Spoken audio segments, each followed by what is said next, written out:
Melalueca airstrip. It is a glorious day. Check this out, it is fantastic. So, what do you do on all these days? You go to the beach! Yep. So, we're going to start with the first section of the South Coast Track today. Going to head down to a place called Cox's Bight. So that will be a beach on the Southern Ocean. So the rest of the volunteers are doing a boat trip out on Bathurst Harbour. I fucking hate boats. So this is the kit for me. We go for a walk. It takes about 2.5 hours to wander down to the beach.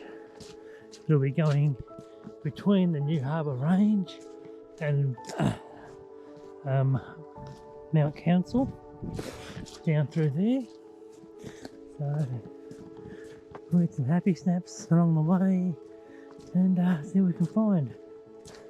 There are supposed to be some old tin mining relics down there around Point Eric and things like that, so no doubt we'll have plenty to see once we get down there. So yeah, let's go and have a cracking day, eh? So here we are, folks. This place been a bit weird, but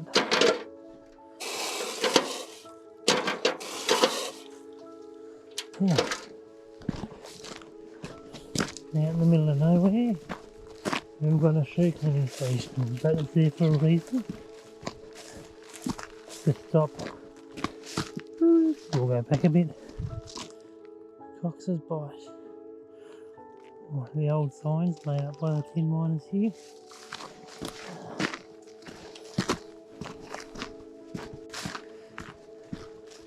Got some interesting trivia, I suppose we'll call it, is that Cox's Bight used to be where the supplies come in for Denny King and the miners, because it was much closer than the Bathurst Harbour. So they used to get their supplies in, take carts down this way, and or carry the bags back. Like mail would come through here. Yeah, food supplies and stuff like that. Because they didn't have motorboats, it would have taken them ages to get, heaps of boats and supplies from Bathurst Harbour up to Melalueca rivulet.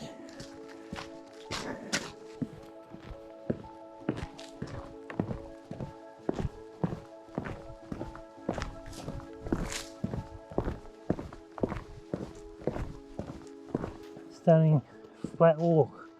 Not something that I'm used to be honest. Not once until I get to the top of a plateau. So there's very few hills on this one. Bit of a uphill on the way out to get off the beach, but probably about 50 metres if that. So that won't be too bad. But yeah, like, what is there to complain about? It is pretty special.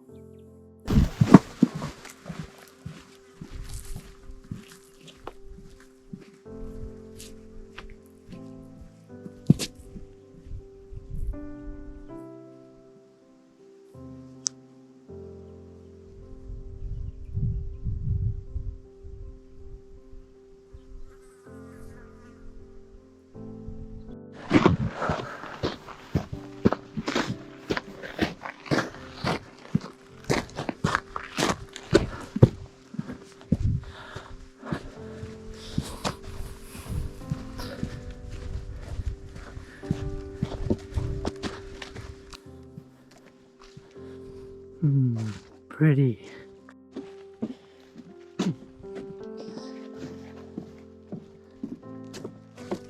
Track does get a little bit overgrown.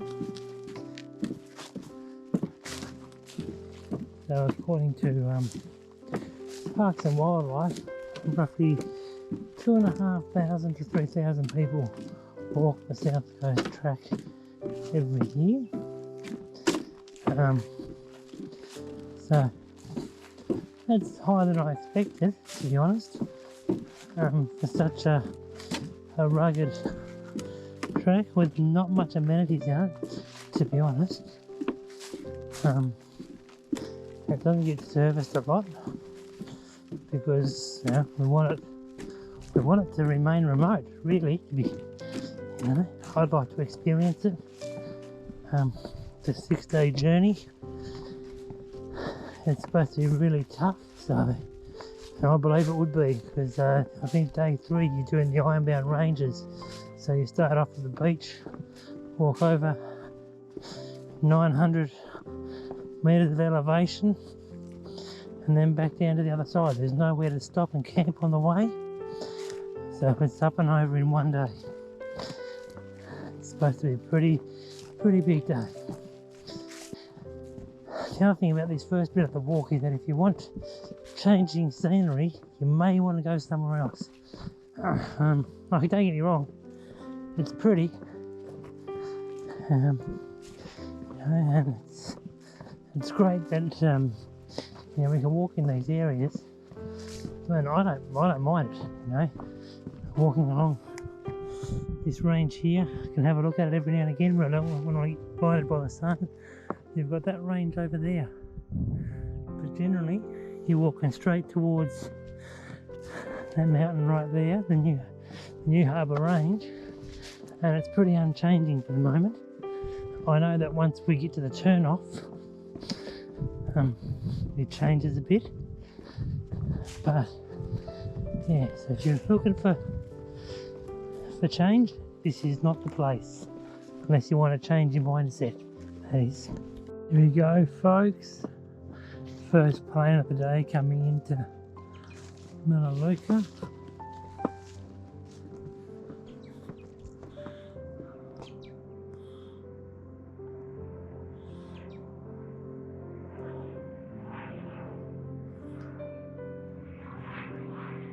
I hope you can see him on the screen because I can't.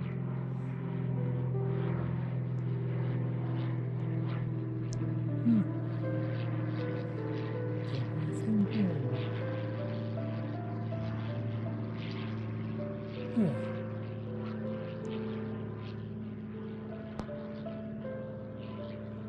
Oh.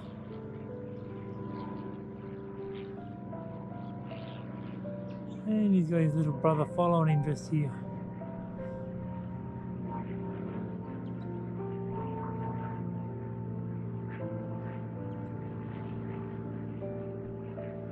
So that just goes to show you how popular the place is. So 2 plane loads in less than a minute. Okay people, now for a little bit of a lesson, a little bit of a lecture. Lots of people ask, should I wear gaiters? Should I wear gaiters? Should I wear gaiters? You get sick of hearing it. Anyway, so gaiters are the coverings that go from your boots to your knees. Canvas coverings generally. Really handy. Some people think that they're really good against snake bites. I don't know. If a snake's going to bite you, it's going to bite you. Canvas is only going to stop so much. But this is the reason that I wear them. So what I'm going to do, I'm going to put the camera just in front of me and walk. And yeah, you'll see why I wear gaiters, because my legs have been pretty raw by now.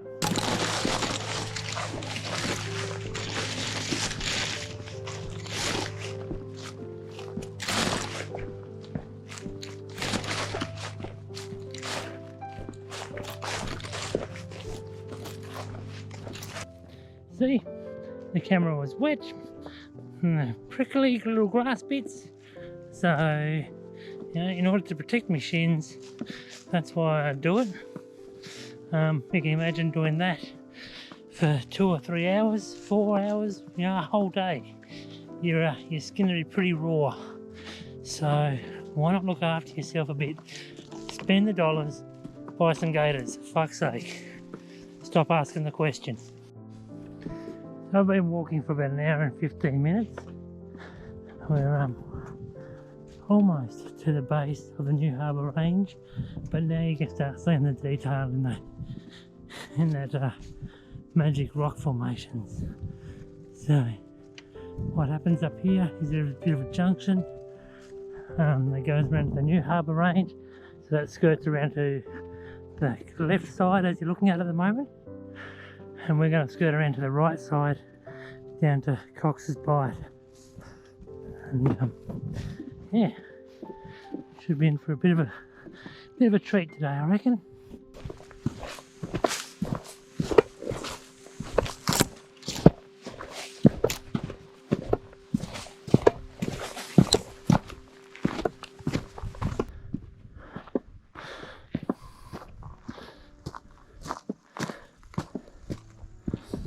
There you have it, the magic New Harbour Range. Ooh. So the New Harbour Range, that is where we're heading down there, into that little cove down there, little beach. So probably about the next half hour we'll be there. We'll see how we go. And now we're starting our beach walk.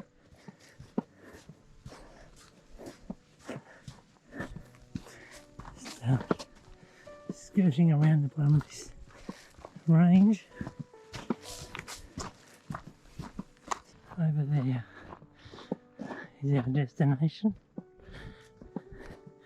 I know one thing for sure, whatever's loose in my pack is going to be fucking tight by the time I come back. It's starting to drive me bonkers. And something going clunk, clunk, clunk, clunk, clunk. I'm not enjoying it at all.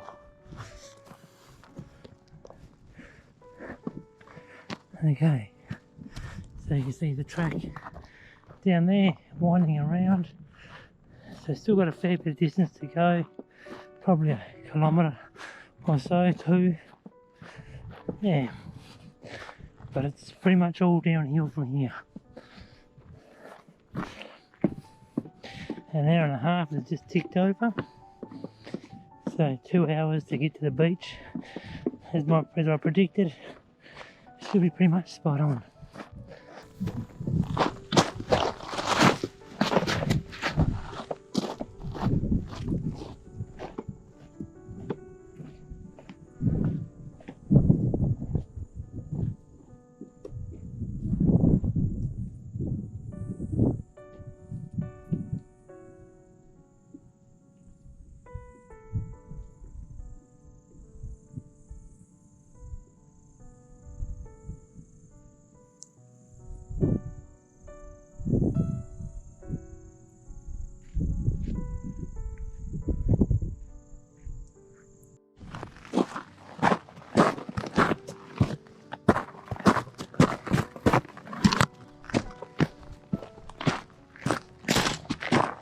I'll get back into it.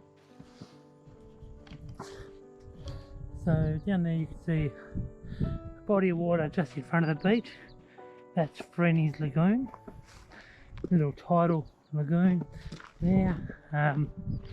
There's a little river that leads out of it, into it, whichever way you look at it. And we'll have to cross that a bit later. But yeah, just enjoying the walk here. Some shade wouldn't go astray. I reckon it's going to be a slog back to Melalueca this afternoon. They're forecasting about 30 degrees. So I won't start back from the beach until probably 3 o'clock. It'll give me 3 hours to head back. Be back in time for dinner. Handy little water stop there. Deep flowing water, always good to have on a track. But we must be getting very close now.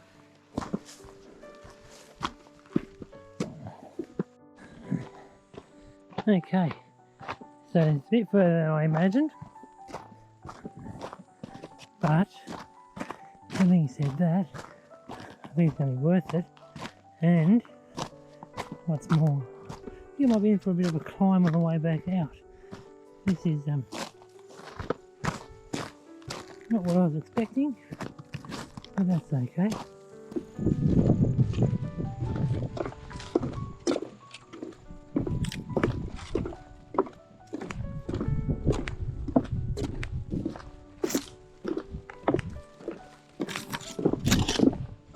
What these other little outcrops are and things like that, so I can actually seem clever. But yeah, no, a little bit of sea mist. You can hear, or I can hear, I'm not sure if you can, the waves breaking on the beach. I've been able to hear that for about the last 10 minutes. Just must echo up the valley. But yeah, and then on this side we've got the New Harbour Range there, directly above us. It's a pretty nice area to walk. It'll be 2.5 hours from Melalueca. Get to Bight quite easily. So my theory of 2 hours is out the window. But if I'm on the beach by 11 o'clock, I'll be happy. I'll have 4 hours to explore, see what I can find, and then yeah, we'll head back. And the best thing about this walk is that if I'm back at Melalueca by about 6 o'clock, I'm not going to worry about going back to my tent or anything like that. I'm just going to head straight to Barbara Wilson's place. That's where we're having tea tonight, and she does a pretty good homebrew beer. So it's not very often you get to finish what'll be about 7 to 8 hours of walking with a ice cold homebrew beer. Something to look forward to. Moving along, trying to get to the beach like I am. Anyway folks, no, so we're pretty much there. We'll see what's lying through this line of trees here. Mind you, I'm going to appreciate the shade for a few minutes, that's for sure. Ooh.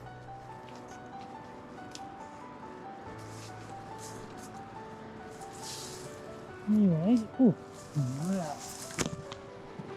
Jungle fever has hit, Tommy. Picked up the pace.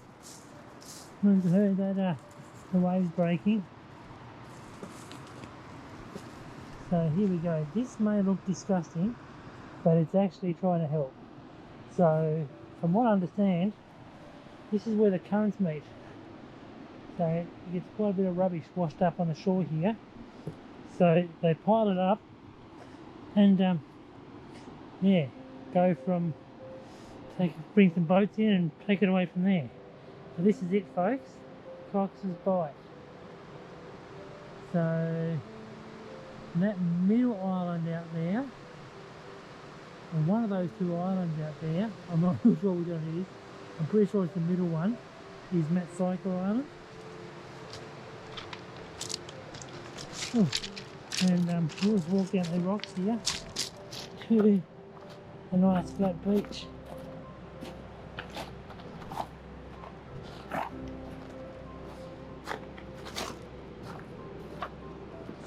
So next time you whinge about popping down to the mailbox to grab the mail, just imagine how old Denny felt back in the day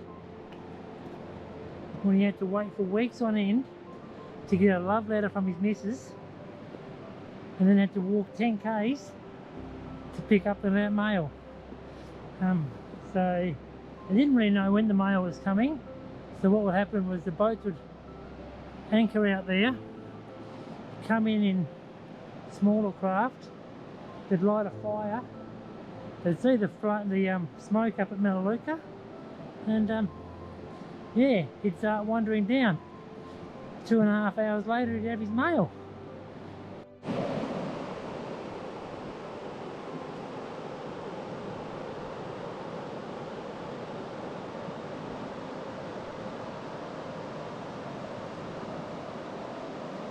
Fox's Bight, the rowdy hiker. That's me, some rowdy bastard.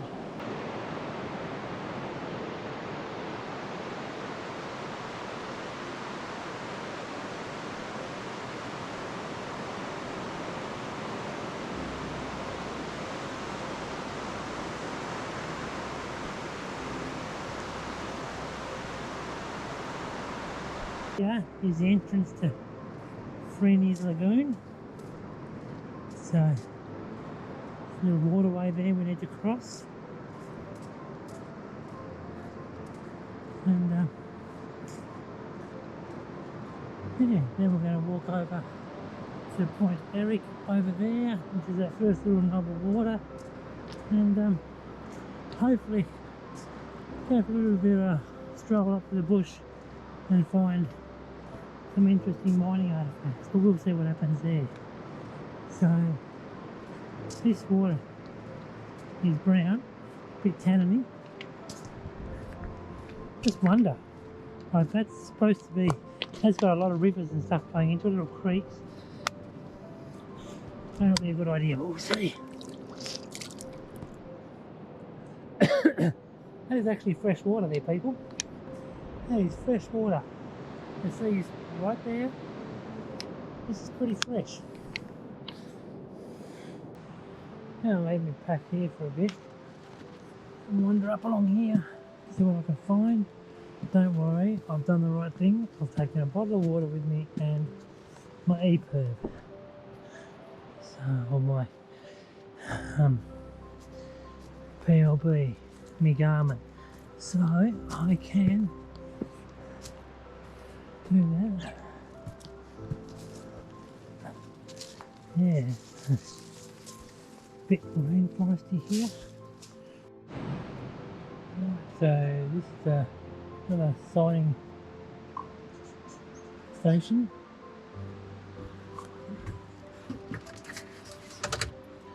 There's 6 people in front of me there. They're going to finish Cockle Creek. Yeah, planning to get there on the 24th of March. So that's why we put in those logbooks, folks, so people know where we are roughly. Anyway, so there's some mining relics there. This is one of the first campsites along the South Coast track. And there's also a toilet here. And another stunning beach. We're going to follow this little creek for a bit. I don't know what's happened here, but looks like there's been some wash down from the hills. Must have been a pretty big storm to wash this amount of crap down.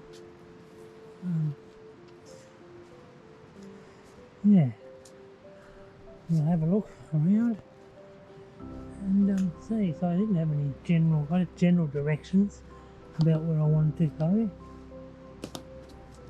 Nothing specific. So we'll just be careful and yeah, just wander through the bush. You tell me there's a few tin mining sites and stuff up through here, so I'll keep it posted. Well, that little creek was a dead end. We'll try the next one. There's no way known I was pushing through that by myself. So, as much as I want to find these bits and pieces, it's not worth breaking a limb for. So, we'll just keep walking along this beach, taking in another stunning vista.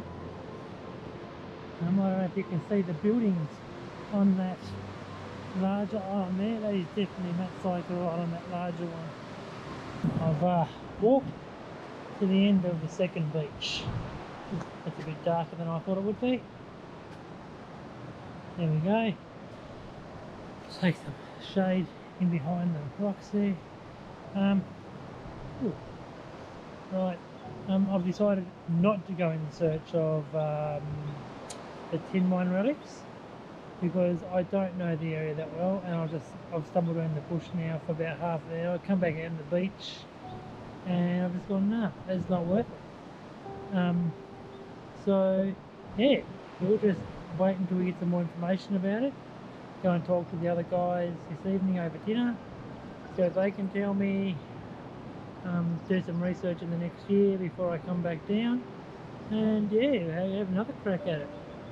That's not to say the place isn't worth visiting. Like, the reason I don't have enough time to do it is because I've been stopping every 5 minutes to take a photo, and the place is very, very photo worthy. So yeah, I'm not disappointed at all. It's been a very worthwhile trip. I've probably had my expectations mixed up with my capabilities, which I sometimes do. But that's the important thing, is that you need to know your capabilities from your expectations. And while it is disappointing not to do what you set out to do, common sense has to play a part. Like, there's no point going out and risking life and limb to see a few old rusty tin mine bits and pieces. Oh, well, they might be there next time. I don't know, but you know,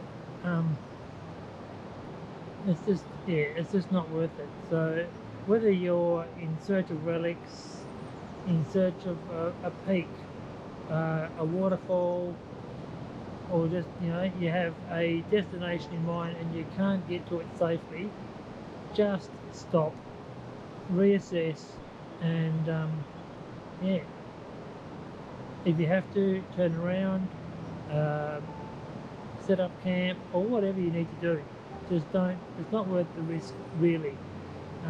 You've got family and friends back home who are concerned about what you're doing, and yeah, it's just not worth it in the end. Rhino Rock, because that one in the center of your screen is exactly what it looks like. Big old rhino nose. So that's what I'm calling that one. I don't know if it's got a name or not. I'm not one to live life with regrets, so take the opportunity to take a dip in the Southern Ocean.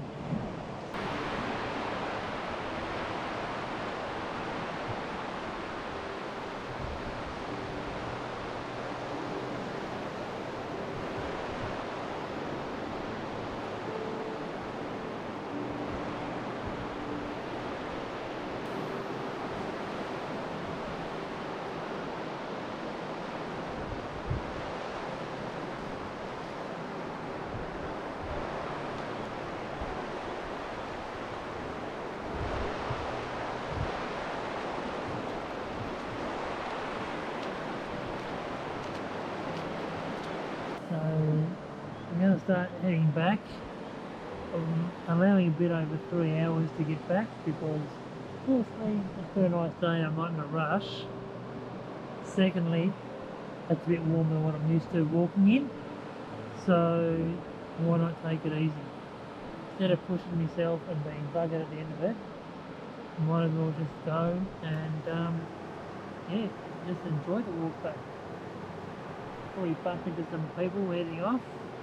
You do get a lot of late starters here, mainly because it's only 3 hours to the first campsite. So yeah, but this has been Cox's Bight. Hope you've enjoyed the video.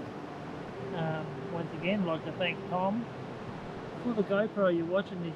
I make this on, and yeah, he's a gentleman and a scholar and a good mate. So thank you, Tom. Without you, these videos wouldn't be going ahead. And I hope you guys like it. If you do, just click the like and subscribe button, and off we go. We can be best mates. Anyway, thank you, and we'll probably catch you along the way. We'll find some interesting stuff. We'll see how we go. But anyway, we'll catch you on. This is when fatigue starts to kick in, and when you start making silly mistakes. And I make enough silly mistakes without encouraging them. So, just take it easy. Enjoy some of this, because I certainly am.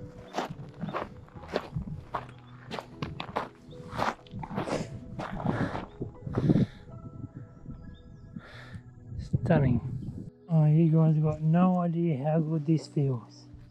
After walking for 2 hours, in the straight sun, this little bit of shade feels fucking fantastic. I can tell you that. I'm going to have a sit here for a minute. I've got plenty of time. So, have a sit, catch my breath, and yeah, enjoy the shade and that breeze.